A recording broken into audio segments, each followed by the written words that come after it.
My name is Sergeant First Class Robert Groff. I earned the Bronze Star with Valor for my actions I took on April 9, 2004 while in Iraq. The reserve unit that I belonged to was the 724th Transportation Company. Hauling fuel around is one of the critical jobs for the Army. To have fuel on the ground is just as important as them having bullets in their weapons.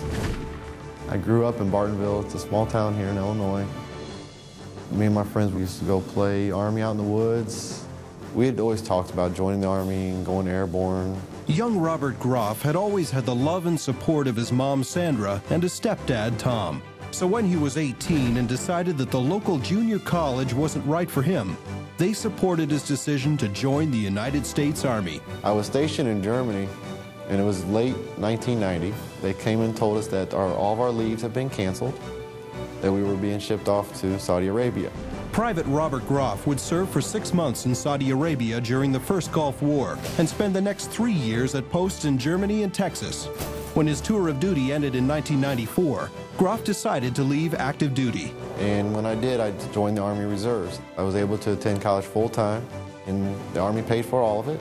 Groff went on to earn a bachelor's degree in accountancy in 1999. And in 2001, he married his longtime sweetheart, Carrie. When duty called again, Sergeant First Class Robert Groff was ready for the challenge. In November of 2003, we did get the phone call saying we were being mobilized in support of Operation Iraqi Freedom. Robert Groff returned to active service.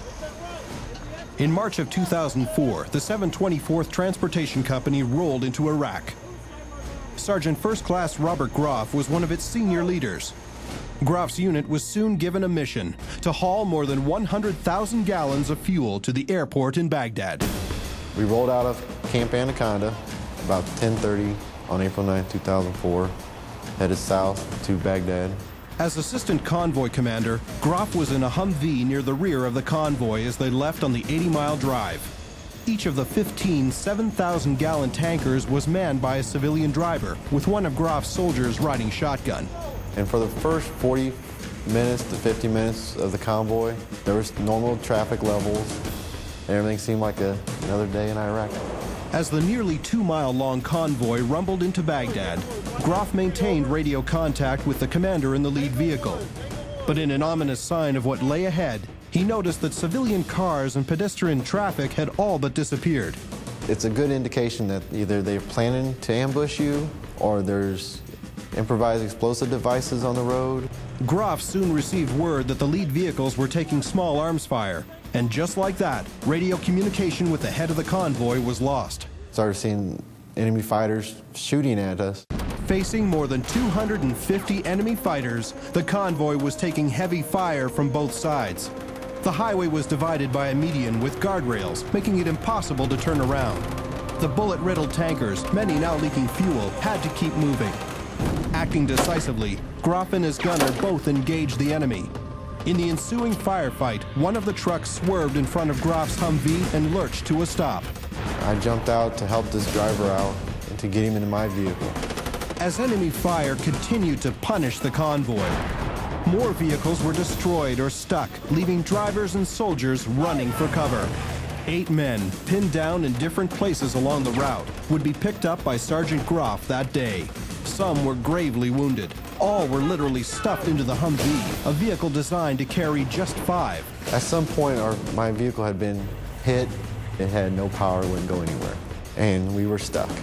For 20 minutes, Sergeant First Class Robert Groff alternately tried the radio, engaged the enemy from his window, and kept a calm order in the vehicle. We had 2 guys that wanted to jump out and run down the road.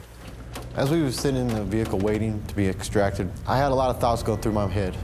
Years of training had taught Groff how to quickly evaluate a combat situation. When you have a secure area, don't leave that area. Try to defend it. Finally, the 11 men in Groff's vehicle were taken to safety by Bradley fighting vehicles from a cavalry unit that had been fighting nearby. For his courage under fire and calm leadership under the most difficult of circumstances, Sergeant First Class Robert Groff was awarded the Bronze Star with Valor. Robert Groff still lives in Bartonville, Illinois. He's a devoted father, husband, and son.